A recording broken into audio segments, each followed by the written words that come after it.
Welcome to Middle East Briefing. The content of the briefing includes: Israel steps up strikes on Gaza despite partial troop withdrawal. Israeli army launches attacks on targets in Syria and Lebanon. How is Central Asia responding to the Israel-Hamas war? Egypt country profile. Survivors of Israel's siege of Beirut see history repeating itself in Gaza. Israel steps up strikes on Gaza despite partial troop withdrawal. South China Morning Post. On Tuesday, Israel announced that its troops had killed dozens of militants in the past day in the north of the Gaza Strip, and that its aircraft and tanks had stepped up strikes in the south of the Palestinian enclave. This comes after Israel announced plans to pull back some troops, signaling a new phase in the nearly 3-month-long war against Hamas. The Israeli bombardments have reduced much of the territory to rubble, killed more than 2,000 Palestinians, and engulfed its 2.3 million residents in a humanitarian disaster. Israeli army launches attacks on targets in Syria and Lebanon. Al Jazeera. Israel has launched attacks on positions in Syria and Lebanon, targeting the Syrian army and Hezbollah terrorist infrastructure, as part of its ongoing campaign against opposing militaries and armed forces in the Middle East. Israel has been engaged in cross-border fighting with Hezbollah and has launched repeated air raids on Syria since its war on Gaza began on October 7. The latest attacks mark a spike in tensions between Israel and neighbors it has said have links to its enemy, Iran. Israel has repeatedly said it will not allow Iran to expand its presence in Syria. How is Central Asia responding to the Israel-Hamas war? The Hill opinion. The recent conflict between Israel and Hamas in the Gaza Strip has sparked protests in Central Asian countries. While the protests have been peaceful and not well attended, the governments of these countries are cautious about public disorder and are taking steps to prevent any outbreaks of violence. They are also concerned about fundraising efforts to benefit Palestinians, as they want to ensure that funds flow through government-controlled mosques to legitimate charities and are not used for money laundering or support of terrorism. Additionally, the governments are sensitive to signs of radicalization, as they have dealt with the issue of citizens becoming foreign fighters in the past. They want to prevent any local volunteers from fighting in Gaza in support of Hamas, as this could strain relations with the US, EU, and Israel, and could also concern China, which has recently increased its investment in the region. Finally, the governments are concerned about the increased influence of local Islamist groups, which have taken to social media to spread propaganda and call for jihad. The local imams have shown support for the Palestinians but have warned against falling prey to extremist propaganda. Overall, the governments of Central Asian countries are taking measures to ensure stability and security in the wake of the conflict in Gaza. Egypt country profile. Yahoo! Egypt, the largest Arab country and one that has played a central role in Middle Eastern politics, is currently facing a number of economic challenges. With rapid population growth and limited arable land, the country's resources and economy are strained. Egypt's economy relies heavily on agriculture, tourism, and cash remittances from Egyptians working abroad. Political unrest has often paralyzed government efforts to address these problems. President Abdel Fattah al-Sisi, who took office in 2014 and won a third 6-year term in December 2023, has struggled to address these economic challenges. His leadership has been marked by significant spending on infrastructure projects, which critics argue have drained the country's economic resources and created unprecedented levels of debt. Furthermore, the government has faced criticism for increasing controls over traditional and social media, with Reporters Without Borders describing Egypt as one of the world's biggest prisons for journalists. Egypt's TV and film industries are major players in the region, and the country's press is influential. Survivors of Israel's siege of Beirut see history repeating itself in Gaza. Al Jazeera. Slayman Bakhti, a 60-year-old bookseller from Beirut, has spoken out about the similarities between the Israeli invasion of Lebanon in 1982 and the current violence in Gaza. Bakhti, who lived through the Lebanese civil war, says that the light and hope present in Beirut at that time is in stark contrast to the ongoing conflict in Gaza. He also states that there are similarities between the violence of 42 years ago and the current situation in Gaza, the only difference being the number of people dying. In 1982, the Israelis and the Lebanese forces set up checkpoints around West Beirut and cut off electricity, and communication with the outside world was rare as phone lines were down. Israeli officials called on civilians to leave West Beirut and charged Arafat and the PLO with hiding behind a civilian screen. Medical supplies, food and other necessities were severely restricted and scarce. History is being repeated today in Gaza, where Israeli officials frequently accuse Hamas of using human shields and 40% of the population is at risk of famine. What will be left of Gaza when the war ends? Financial Times. The recent conflict between Israel and Hamas in Gaza has resulted in catastrophic devastation and loss for the people of Gaza.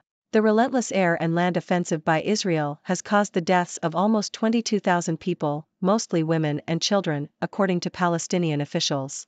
The scale of destruction has left Gazans with nothing to return to, and many fear that Israel's ultimate goal is to make the Strip uninhabitable and force them to abandon their homes.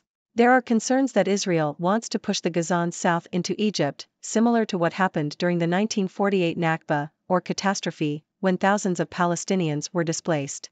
The UN estimates that over 85% of Gaza's population has been forced from their homes and are now living in overcrowded conditions with minimal access to basic necessities. The destruction has left Gazans with a massive challenge to rebuild their lives, and it is unclear who will fund the reconstruction efforts. Despite international pressure to stop the war, Israeli officials have made it clear that they will continue their military operations until their goals are achieved. There is no clear plan for Gaza's future beyond eliminating Hamas, and the situation remains uncertain for the people of Gaza. Live updates: fighting in central and southern Gaza after Israel says it's pulling some troops out. Associated Press. Israel has announced that it will begin withdrawing thousands of troops from Gaza in the coming weeks. This move is in line with the plans Israeli leaders have outlined for a low-intensity campaign focused on remaining Hamas strongholds. Meanwhile, fierce fighting continues in central and southern Gaza.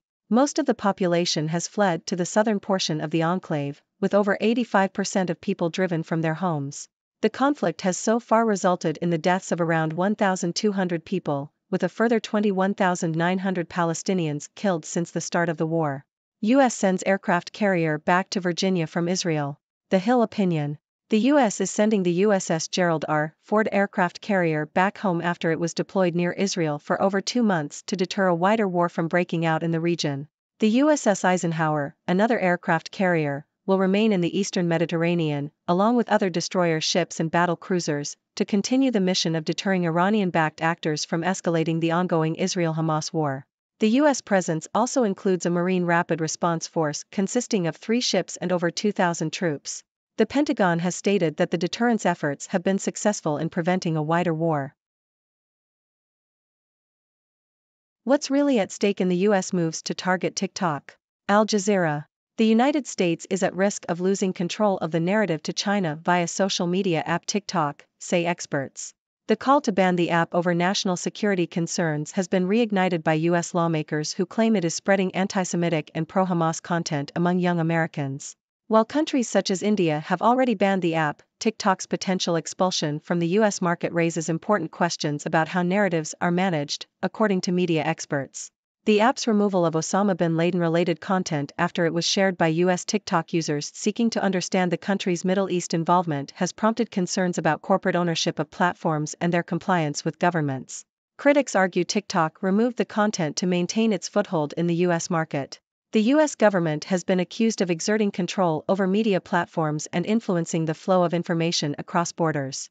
The power of social media giants such as Meta, Instagram, Facebook and TikTok is said to be detrimental to vulnerable communities in the Global South, whose narratives are marginalized. Ladies and gentlemen, this is Dr. Six from the 6 Degree World, your favorite observer of all things happening across the dimensions. Today, we have a mix of news from the ongoing conflict between Israel and Hamas in Gaza, as well as some interesting developments in Central Asia and the United States. Let's start with the situation in Gaza. Israel has continued its airstrikes and ground attacks despite announcing a partial troop withdrawal. The devastation caused by the Israeli bombardments has led to a humanitarian disaster, with thousands of Palestinians losing their lives and their homes reduced to rubble. It's a dire situation, and there seems to be no clear plan for Gaza's future beyond eliminating Hamas. In addition to the conflict in Gaza, Israel has launched attacks on positions in Syria and Lebanon, targeting the Syrian army and Hezbollah. This escalation has raised tensions between Israel and its neighbors, which it claims have links to its enemy, Iran. The situation in the Middle East remains volatile and unpredictable. Moving on to Central Asia, we see that the Israel-Hamas war has sparked protests in the region. While the protests have been peaceful, the governments of these countries are cautious about public disorder and are taking steps to prevent any outbreaks of violence. They are also concerned about fundraising efforts to benefit Palestinians, as they want to ensure that funds flow through government-controlled mosques to legitimate charities and are not used for money laundering or support of terrorism. The governments are also wary of signs of radicalization and want to prevent any local volunteers from fighting in Gaza in support of Hamas. Meanwhile, in Egypt, the largest Arab country in the Middle East, there are economic challenges. The country's resources and economy are strained due to rapid population growth and limited arable land. President Abdel Fattah al-Sisi, who has been in power since 2014, has struggled to address these challenges.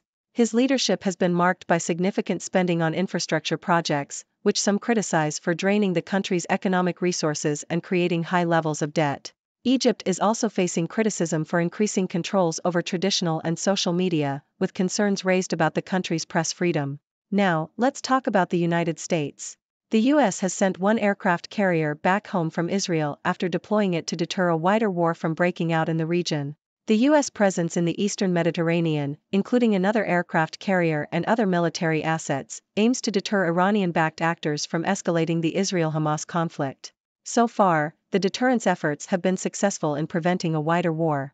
Lastly, we have an interesting piece discussing the role of social media app TikTok in shaping narratives.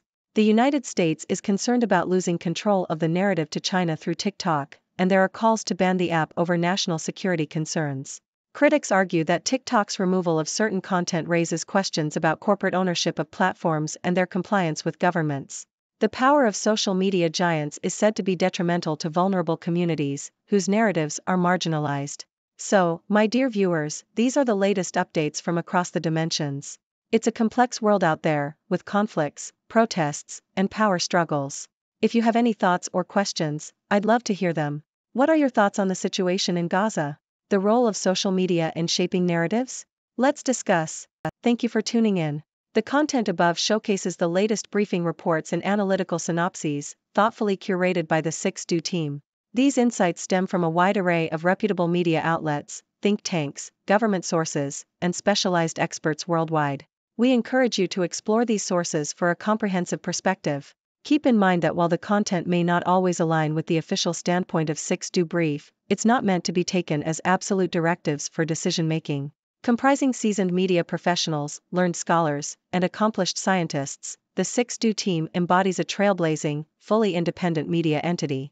To customize 6Do Brief to meet your professional needs, you have the option to subscribe to a diverse array of briefings on our website, 6dobrief.com. Regardless of your location, you can conveniently receive 6Do Brief via email.